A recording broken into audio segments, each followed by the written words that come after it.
ብዙዎቻችን አሁን ማይክሮሶፍት ኤክሴልን በአጭር ጊዜ መማር እንፈልጋለን፣ ነገር ግን ብዙ የሚቸግሩ ነገሮች አሉ ማለት ነው። ስለዚህ በዛሬው ቪዲዮ ኤክሴልን በቀላሉ የምትማሩባቸውን 5 ደረጃዎች ወይም ደግሞ 5 እርምጃዎችን እንመለከታለን። ከዛም በተጨማሪ ደግሞ በተግባር ማወቅ ያሉባችሁ ነገሮች እንዳለ እያሳዩዋችሁ ይሄዳሉ ማለት ነው። ከዚህን ከጨረሳችሁ በኋላ ማይክሮሶፍት ኤክሴል ላይ በቂ የሚባል እውቀት ወይም ለስራ የሚያበቃ እውቀት ይኖራችኋል ማለት ነው።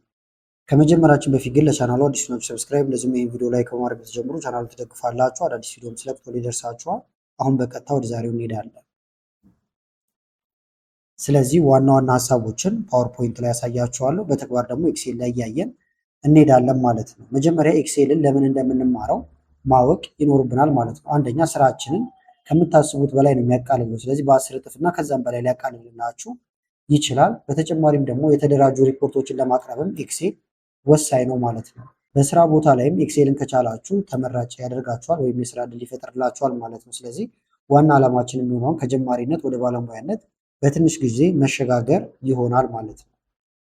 አሁን ወደ እርምጃዎቹ እንገባለን። የመጀመሪያ ወይም ደረጃ አንድ እዚህ ጋር እንደምትመለከቱት መሰረታዊ ነገሮችን መቆጣጠር መቻል ይኖርባችኋል ማለት ነው እንጂ ሙሉ ኤክሴል ላይ ያሉ ነገሮችን በአጠቃላይ ማወቅ የለባችሁም ወይም አይጠበቅባችሁም። እዚህ ጋር እንደምታየው 80-20 ሩል የሚባል አለ። ይኸው ለሌሎች ትምህርቶችም የሚሰራ ህግ ነው ማለት ነው። ስለዚህ 20%ን ካወቃችሁት ሌላውን መስራት ትችላላችሁ። ስለዚህ ትኩረት የሚሹ ነጥቦች እዚህ ጋር የተቀመጡ አሉ እንደምታዩቸው። አንደኛ ኤክሴል ስትጠቀሙ አውቶፊል አጠቃቀምን ማወቅ ይኖርባችኋል። ወይም ቁጥሮችን፣ ቀኖችን በሰከንዶች ውስጥ መሙላት እንድችሉ የሚያስችላችሁ ነው። በተግባር አሳያችኋል ይህን። ሌላው ደግሞ ኤክሴል ላይ ዳታ ለምሳሌ ካስገባችሁ በኋላ ፎርማት የማድረግ አቅም ሊኖራችሁ ይገባል። ወይም ጽሁፎችን ማሳመር፣ ሰንጠረዥ ወይም ቴብል መስራትን ያካትታል ማለት ነው። ሌላው የኤክሴልን ኢንተርፌስ መረዳት ይኖርባችኋል። ሮ ምንድን ነው፣ ኮለመን ምንድን ነው፣ ሴል ምንድን ነው የሚለውን ማወቅ አለባችሁ። እነዚህ ኮር የሚባሉ ወይም ዋና ፖይንቶች ናቸው። እዚህ ጋር እንደምትመለከቱት 80% ስራ የሚሰራው በእነዚህ 20% እውቀቶች ነው ይላል ማለት ነው። ስለዚህ እነዚህን ከቻለን ሌላው ቀላል ነው። ወደ ደረጃ 2 ከመሄዳችን በፊት አሁን ያልኳችሁን ነገር መመልከት እንችላለን። ስለዚህ ኤክሴል ትከፍታላችሁ። መጀመሪያ እዚህ ጋር በቀጥታ መክፈት ይቻላል። ለምሳሌ እናንተ ስትከፍቱ እንደዚህ ባዶ ነው የምታገኙት። ብላንክ ወርክቡክ የሚለውን ይህን ትከፍታላችሁ ማለት ነው።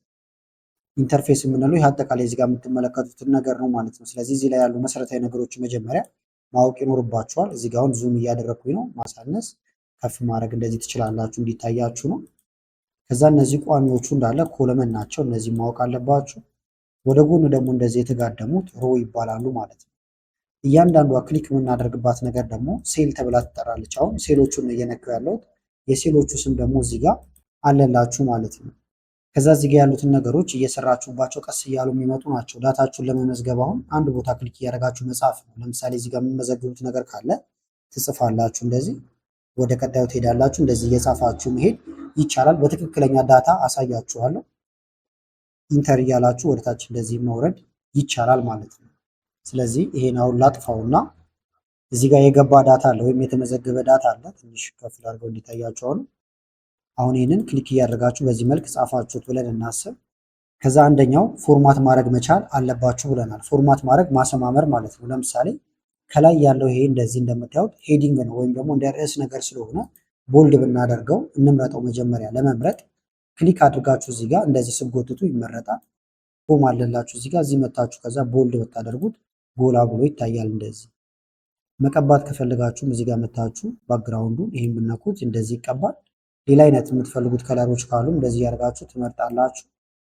የጽሁፉን ከለር ከፈለጋችሁ ደግሞ ኤ የሚል አለ እዚህ ጋር መታችሁ እንደዚህ በመምረጥ ደስ ያላችሁን ከለር ማድረግ ትችላላችሁ ማለት ነው። እንደዚህ እየቀያየራችሁ መሀል ላይ እንደዚህ ቦታ እንትን ካላችሁ ከጠበበ ሁለቴ ክሊክ ማድረግ ወይም እንደዚህ የጎተታችሁ ማስተካከል ይቻላል። እንደ አማራጭ ደግሞ እዚህ ጫፍ ላይ መታችሁ ጎተት ማድረግ ወይም ሁለቴ ክሊክ ስታደርጉት እንደዚህ ይስተካከልላችኋል።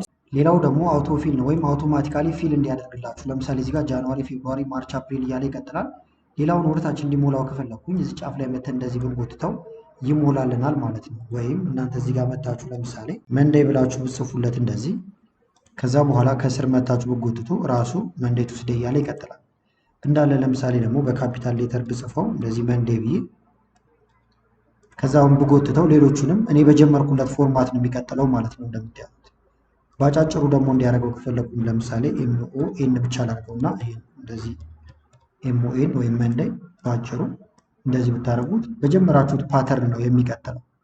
በተመሳሳይ እናጥፋውና ይሄንን ጃንዋሪ ብዬ ብጀምር እንደዚህ፣ ከዛ በኋላ ብቀጥል በዚሁ በጀመርኩበት ይቀጥላል። ለቁጥሮችም ተመሳሳይ ነው። ለምሳሌ 10 20 እያልኩኝ ብቀጥል ከዛ በኋላ 30 40 እያለ እኔ በጀመርኩት ይቀጥልልኛል። ስለዚህ ፎርማት ማድረግ በዚህ መንገድ ከተረዳን አሁን ደግሞ 5 ዋና ዋና የሚባሉ ፎርሙላዎች አሉ ማለት ነው። እነሱን ማወቅ ይኖርባቸዋል። ፎርሙላዎቹ እዚህ ጋር የምትመለከቷቸው ናቸው፣ ወይም አብዛኛውን ስራ የምንሰራባቸው ናቸው። እነዚህ አንደኛው ሰም ነው ወይም ድምር የምንሰራበት፣ ሁለተኛው አቨሬጅ የምናገኝበት ወይም አማካይ ውጤት የምንሰራበት ነው። ሶስተኛው ደግሞ ኢፍ ነው፣ ሁኔታዎች ለመለየት ወይም ያለፈ የወደቀ እዚህ ጋር እንደምታዩት ሊሆን ይችላል፣ ሌሎችም ሊሆን ይችላሉ። ካውንት ዳታዎችን መቁጠር ስትፈልጉ ካውንትን ትጠቀማላችሁ። ቪሉካፕ ደግሞ ዳታን ፈልጎ ለማግኘት ትጠቀማላችሁ ማለት ነው። ይሄ የተወሰነ አድቫንስድ ነው፣ ነገር ግን በቢግነር ደረጃም ዋና ነገሩን ማወቅ ይኖርባቸዋል ማለት ነው። እንያቸው እነዚህን። ለምሳሌ እዚህ ጋር እንምጣና ትንሽ ከፍ እናድርገው።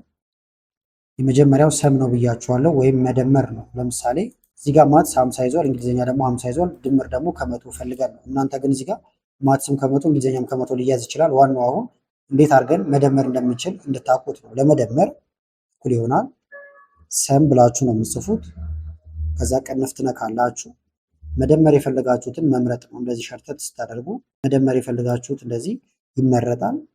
ቅንፍ ትነካላችሁ። ስለዚህ ምንም ካሁን በኋላ ለመደመር ይሄን ነው የምትጠቀሙት ማለት ነው። ኢንተር ብትሉ የሁለቱ ድምር መጣ። የሌሎቹን እንዲሰራ መጎተት ወይም ድራግ ማድረግ፣ እንደዚህ ጎተት ስታደርጉት ሁሉም ተደመሩ ማለት ነው። አቨሬጅ ከሆነ ደግሞ የፈለጋችሁት እኩል ይሆናል አቨሬጅ ብላችሁ ጽፋላችሁ። እዚህ ላይ ክሊክ ነምበር ይላችኋል፣ ወይም ቁጥሮቹ አቨሬጅ የምንሰራው የሁለቱን ነው። ቅንፍ እነካለን። ኢንተር አቨሬጅ መጣ እንደምታዩት። የሌሎቹን እንዲሰራልን አሁንም ወርታች ጎተት ብታደርጉ የሁሉም አቨሬጅ ተሰራ። ፓስ እና ፌል ደግሞ አልፈዋል ወድቀዋል የሚለውን ለመስራት ኢፍን እንጠቀማለን። ስለዚህ እኩል ይሆናል ኢፍ ቅንፍ እንክፈት። እዚህ ጋር ያለው አቨሬጃቸው ለምሳሌ ክሊክ እናድርግበትና ግሬተር ዛን ከበለጠ ወይም እኩል ከሆነ ከስንት ግሬተር ዛን 50 ኮማ ታደርጋላችሁ። ስለዚህ ከ50 ከበለጠ ምን ላድርግላችሁ ወይም 50 ከሆነ ምን ላድርግላችሁ እያለን ነው። ፓስ ነው ወይም ያልፋሉ። ስለዚህ ፓስ እንበለው። ደብል ኮቴሽን፣ ማንኛውም ቴክስት ሲጻፍ ደብል ኮቴሽን ይደረጋል፣ አለበለዚያ ይሰራላችሁ። ኮማ ደብል ኮቴሽን፣ ካልሆነ ምን ይሆናል ፌል ማለት ነው። ስለዚህ ደብል ኮቴሽን ቅንፍ መዝጋት ምን አለ ነው ከ50 ከበለጠ ፓስ፣ ካልሆነ ደግሞ ብለን ኮማ በኮማ ላይ ነው ፌል። ኢንተር። አሁን ይሄ ተማሪ ወይም እቺ ተማሪ 41.5 ነች፣ ወድቃለች። የሌሎቹን እንዲሰራ መጎተት ወይም ደብል ክሊክ ማድረግ። እዚህ ጋር እንደምታዩት አሁን ሁሉም ወድቀዋል ማለት ነው። ለማለፍ 50 ግዴታ ማምጣት ወይም መድፈን ሊኖርባቸው ነው። ለምሳሌ ይህንን 50 ብናደርገው ይህንን 50 ብናደርገው ኢንተር ብንል ፓስ ያደርጋል ማለት ነው። ነገር ግን ማለፊያውን ማስተካከል እንችላለን። ምክንያቱም አንድ ትምህርት አሁን ከ50 እየተያዘ ስለሆነ እዚህ ጋር ለምሳሌ ማለፊያውን በትንሹ እናርገውና 30 እናርገው። ኢንተር ፓስ እንደምታዩት። ስለዚህ 30 እና ከ30 በላይ ያመጡት ያልፋሉ ማለት ነው። ስለዚህ ኢፍን በዚህ መንገድ መጠቀም ትችላላችሁ። ሌላው ደግሞ ካውንትን ማወቅ አለባችሁ። ለምሳሌ ሽያጭ ቢኖርና ረጅም ዳታ ቢሆን አሁን ይሄ 1 2 3 4 ነው፣ ትንሽ ስለሆነ ቁጥር ነው። ብዙ ቢሆን ግን እኩል ይሆናል ካውንት ብላችሁ ትጽፋላችሁ።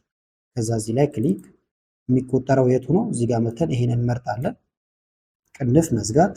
ኢንተር ስትሉ ቁጥሩ ያመጣላችኋል ብዛቱ እንደምታዩት። አሁን ይሄኛው ብናጠፋውና ምንም ዳታ ባይሞላበት እየቀነሰ ይሄዳል። ስለዚህ ካውንት የሚቆጥርላችሁ የተመዘገቡ ዳታዎችን ብቻ ይሆናል ማለት ነው። ሌላው ደግሞ ቪሉካፕ ነው። ለምሳሌ እዚህኛው ላይ ልንመለከተው እንችላለን። አክቲቭ እያለ የሚቀጥል ነገር አለ እዚህ ጋር እንደምታዩት። ለምሳሌ ይሄ በጣም ወደታች ቢረዝምና ለመለየት ከፈለጋችሁ አቤል አሁን አክቲቭ ነው አይደለም የሚለውን መለየት ብንፈልግ፣ ሌሎቹንም እኛ ስም እያስገባን ብቻ መለየት ብንፈልግ ወይም በአይዲያቸው ብቻ መለየት ብንፈልግ እዚህ ጋር እንምጣና ለምሳሌ አይዲ እኛ እንመዘግባለን። አይዲ ስንመዘግብ ማየት የፈለግነው ስታተስ ነው። ስለዚህ ስታተስ ብለን እንደዚህ እንጽፋለን።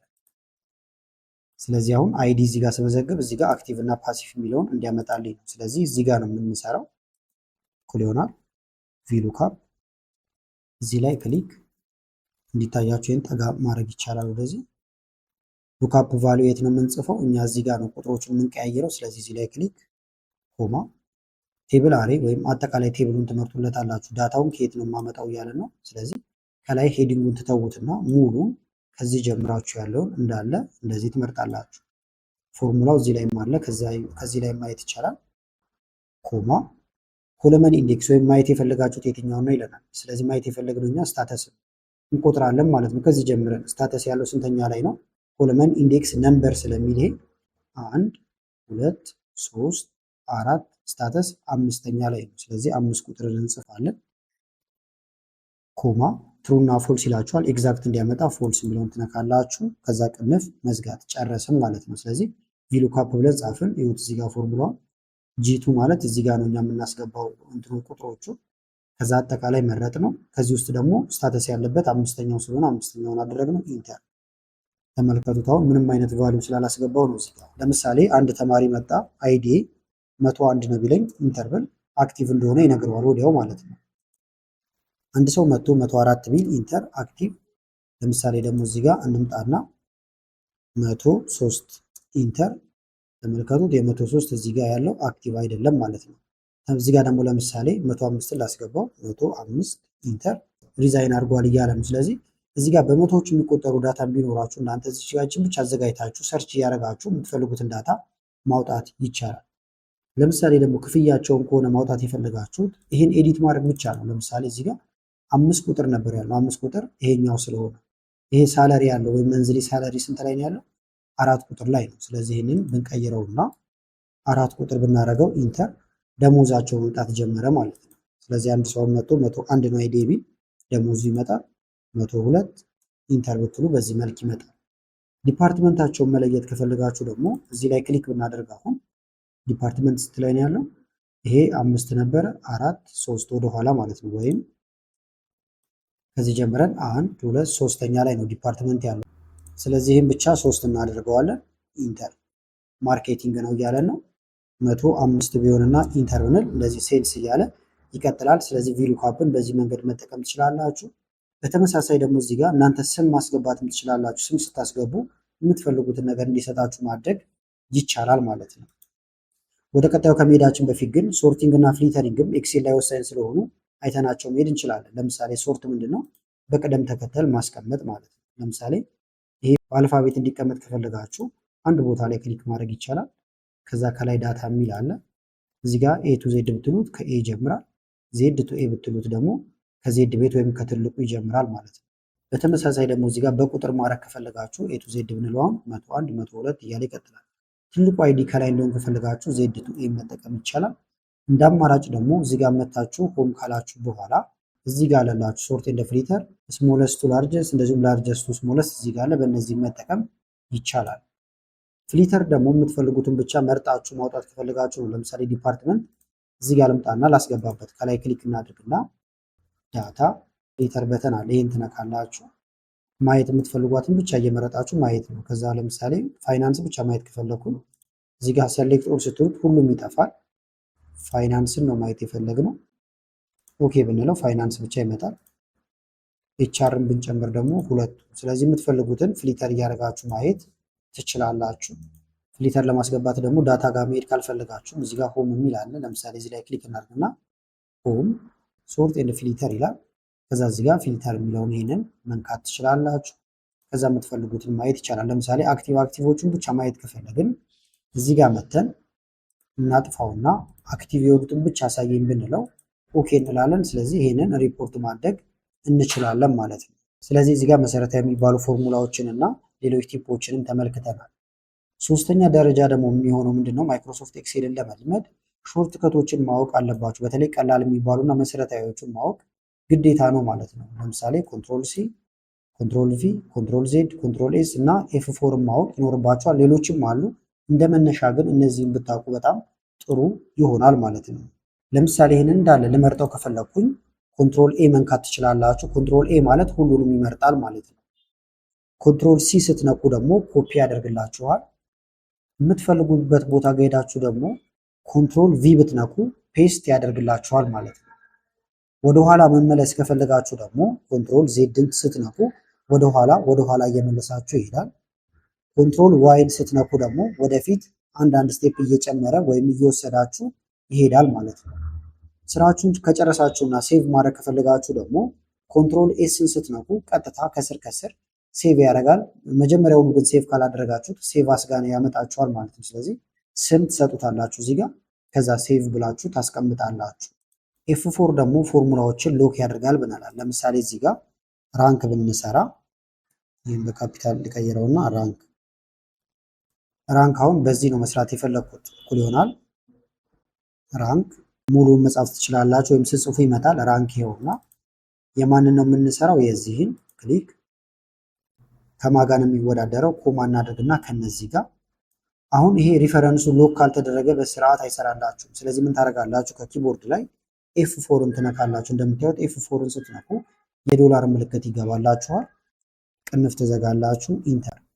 አሁን ይሄ ተማሪ አንደኛ ነው የወጣው እያለን ነው። ሌሎቹ እንዲሰራ ደብል ክሊክ ማድረግ ወይም መጎተት ይቻላል። ደረጃቸውን እንደዚህ አገኘን ማለት ነው። ስለዚህ ኮንትሮል ኤ ስንነካ ሰሌክት አደረግን ወይም መረጥን። ኮንትሮል ሲ ስንነካ ኮፒ አደረግን። ኮንትሮል ቪ ስንነካ ፔስት አደረግን። ኮንትሮል ዜድ ወደኋላ፣ ኮንትሮል እና ዋይን ስንነካ ደግሞ ወደፊት ወሰደን ማለት ነው። ኤፍ4ን ስትነኩ ደግሞ ሪፈረንሱን ሎክ ማድረግ አስቻለን ወይም ያስችላችኋል። ስለዚህ እነዚህን እና ሌሎች መሰረታዊ ሾርት ከቶችን ማወቅ ይኖርብናል ማለት ነው። አራተኛው ደረጃ ላይ ደርሰናል። አራተኛ ደረጃ ላይ ደግሞ እዚህ ጋር እንደምትመለከቱት በእውነተኛ ዳታ ላይ መለማመድ ማለት ነው። ወይም ደግሞ ስራችሁን ወደ ኤክሴል እያመጣችሁ መስራት ማለት ነው። ለምሳሌ የቤት ውስጥ ወጪና ገቢያችሁን መስራት ሊሆን ይችላል። የተማሪዎችን ደረጃ መስራት ሊሆን ይችላል። ኢንቨንተሪ መስራት ሊሆን ይችላል። ወይም መቆጣጠሪያ ማለት ነው። ለምሳሌ ስቶክ ቢኖራችሁ ይሄን ያህል ዕቃ ገባ፣ ሲሸጥ ይሄን ያህል ወጣ እያላችሁ ቀጥታ ስራችሁን ወደ ኤክሴል ማምጣት ማለት ነው። ስለዚህ እሱ ለምን ያግዛችኋል? አሁን ትክክለኛ ስራችሁን በሰራችሁበት ቁጥር እንደ መማር ሳይሆን የምትቆጥሩት ስራ እንደ መስራት ስለሆነ ሳታውቁት ኤክሴልን ትችሉታላችሁ ማለት ነው። ስለዚህ ምን ታደርጋላችሁ ማለት ነው? ኤክሴል ትከፍቱና ባዶ ምንም ያልሰራበት እንትን ብላችሁ እዚህ ጋር ለምሳሌ ትንሽ ከፍ አድርገውና ኢንካም ብላችሁ ገቢያችሁን እዚህ ጋር ልመዘግቡ ትችላላችሁ። እዚህ ጋር ደግሞ ኤክስፔንስ ወይም ወጪያችሁን ልመዘግቡ ትችላላችሁ። ቁጥሮቻችሁን ከዛ እዚህ መጻፍቻችሁንም እዚህ ጋር ጽፋላችሁ። ከዛ እነዚህ መደመር፣ መቀነስ መለማመድ እና ፎርማት ማድረግ ስትለማመዱ ኤክሴልን በቀላሉ መማር ትችላላችሁ ማለት ነው። እዚህ ጋር እንደምታዩት ቪዲዮ ከማየት በላይ ወይም ደግሞ ሁልጊዜ ቪዲዮ ብቻ ከምታዩ ኮምፒውተር ላይ መሞከር በፍጥነት እንድንለምድ ያደርገናል። ስለዚህ ቪዲዮ ታያላችሁ፣ ከዛ ግን ቀጥታ ወደ ስራ ትገባላችሁ ማለት ነው። አምስተኛ ደግሞ ማወቅ ያለባችሁ ዳታን ወደ ምስል ወይም ወደ ቻርት መቀየር መቻልም ይኖርብናል ማለት ነው። እዚህ ጋር እንደምታዩት አሁን ብዙ ቁጥር ከማሳየት በአንድ ግራፍ መግለጽ ይቻላል፣ ወይም በቀላሉ የምንፈልገውን ነገር ማስተላለፍ እንችላለን ማለት ነው። ስለዚህ መማር ያለብን ወይም ማወቅ ያለብን የሚነጻጸር ነገር ካለን በኮለመን ቻርት፣ በፐርሰንት ማስቀመጥ የምንፈልገው ካለ ፓይ ቻርት፣ እንደዚሁም ደግሞ ፒቮት ቴብል በአጭሩ ዳታችንን ለማሳየት መጠቀም መቻል ይኖርብናል ማለት ነው። ስለዚህ አሁንም ኤክሴል እንክፈት። እዚህ ጋር ለምሳሌ እዚህ ጋር የምታዩት ዳታ አለ። ይህንን በግራፍ መልክ ማሳየት ከፈለግን አንድ ቦታ ላይ ክሊክ ታደርጋላችሁ ወይም መምረጥ ይቻላል እንደዚህ። ከዛ ከላይ ኢንሰርት፣ በመቀጠል ሪከመንድድ ቻርት። አሁን ጃንዋሪ ፌብሩዋሪ የሚለውን ልናነጻጽር ስለሆነ ኮለመን ቻርትን መጠቀም እንችላለን። ኦኬ ብንለው አሁን ኮለመን ቻርት ይገባል። እንደምታዩት ጫፏን ይዛችሁ እዚህ ጋር አነስ እንደዚህ የምትፈልጉበት ቦታ ጋር ቁጭ ታደርጋላችሁ። ስለዚህ ሰው አሁን ይህንን ከማንበብ ይህን ቢያይ በቀላሉ ግልጽ ይሆንለታል። አሁን አፕሪል ላይ ትልቅ ሽያጭ እንዳለ እዚህ ጋር እንደምታዩት እየነገረ ነው። ከፍ ያለ ነው ማለት ነው። ማርች ላይ፣ ፌብሩዋሪ ላይ እንደዚህ እያለ ይቀጥላል። ቻርት ላይ ብዙ ቪዲዮዎችን ከዚህ በፊት ሰርቻለሁ፣ እነዛን ማየት ይቻላል። በፐርሰንት ደግሞ ማየት ከፈለጋችሁ ኢንሰርት፣ እዚህ ጋር ሪከመንድድ ቻርት ይኸውና ፓይ ቻርት። ኦኬ ብትሉት ፓይ ቻርት ይገባላችኋል። ይኸውት አሁን አፕሪል ሰፋ ያለውን ፓርት ይዟል። ማርች፣ ፌብሩዋሪ እያለ እዚህ ጋር ማውጫ አለው። ቁጥሮቹን ቀጥታ ደግሞ ላው ላይ ለምሳሌ እንዲያሳያችሁ ከፈለጋችሁ እዚህ ጋር መታችሁ ዲዛይኖችን መቀየር ትችላላችሁ። እንደዚህ ለምሳሌ ይኸውት አሁን ይሄ በፐርሰንት እያሳየኝ ነው። ክሊክ ባረግበት እንደዚህ በቀላሉ በፐርሰንት ማሳየት ይቻላል ማለት ነው። ሌላው ደግሞ ፒቮት ቻርትንም መጠቀም ትችላላችሁ። ለምሳሌ ክሊክ እናድርግና አንድ ቦታ ላይ ወይም ይሄን መጀመሪያ ወደ ቴብል እንቀይረው። ወደ ቴብል ለመቀየር ኮንትሮል ቲ መንካት ይቻላል። ወይም ካስፈለገ እዚህ ጋር ኢንሰርት ትሉና ቴብል ይላል። ከዛ ይሄንን ኦኬ ትላላችሁ። ወደ ቴብል ቀየር ነው። ቀጥሎ ከዛ ይሄንን ወደ ፒቮት ቴብል ለመቀየር ኢንሰርት እንላለን እዚህ ጋር ከዛ ፒቮት ቴብል ይላል። ይሄን ትነካላችሁ። ፍሮም ቴብል ሬንጅ ወይም ከዚህ ከተመረጠው ስለሆነ ፍሮም ቴብል ሬንጅ የሚለውን ትነካላችሁ። ከዛ ፒቮት ቴብሉን እዚሁ ነው የምሰራው ወይስ ደግሞ አዲስ ቦታ ላይ ነው ይላል። ኒው ወርክሺት የሚለው ጋር እናደርገዋለን። እዚሁ ከፈለጋችሁ ኤግዚስቲንግ ማለት ትችላላችሁ። አሁን አዲስ ቦታ ጋር ይስራለን። ተመልከቱት፣ አሁን ተዘጋጀ። ማየት የምንፈልገውን ከዛ ማየት ነው። ለምሳሌ መንዝ ከፈለግን ክሊክ ብናደርግ ወሮቹ ይመጣሉ። ሴልሶቹን ማየት ከፈለግን ሴልስ ይመጣል። እየመረጣችሁ ከዛ በቀላሉ ማየት ይቻላል። ፒቮት ቴብል ላይም ሰፊ ቪዲዮ ሰርቻለሁ። ከላይ ኢንስክሪን ላይ ያስቀምጥላችኋለሁ። ከዛ መማር ትችላላችሁ ማለት ነው። ስለዚህ እዚህ ጋር ዋና ሀሳቡ አሁን በግራፍ ወይም ደግሞ በምስል መግለጽ መቻል ይኖርባችኋል ማለት ነው። ስለዚህ አሁን ኤክሴልን በቀላሉ ለመልመድ እዚህ ጋር እንደምትመለከቱት ኤክሴል አስቸጋሪ አይደለም ይላል። የሚፈልገው ከእናንተ ልምምድ ብቻ ነው ማለት ነው። ስለዚህ የምታደርጉት አሁን ይህን ቪዲዮ እስከ መጨረሻው ተመልክታችሁት ነው እዚህ ጋር የደረሳችሁት። ከዛ በኋላ ግን ፋይል ከፍታችሁ መለማመድ ይኖርባችኋል ማለት ነው። አሁን የሰራሁበትንም ፋይል ከፈለጋችሁ ደግሞ ቴሌግራም ላይም አስቀምጥላችኋለሁ። ጥያቄም ካላችሁ ኮመንት ላይ ያሳውቁኝ። ቪዲዮም ከተመቻችሁ ላይክ ማድረግ እንዳትረሱ። ከላይ ኢንስክሪን ላይ ያሉትን ቪዲዮዎች ማየት ትችላላችሁ። አመሰግናለሁ በጣም ቻው።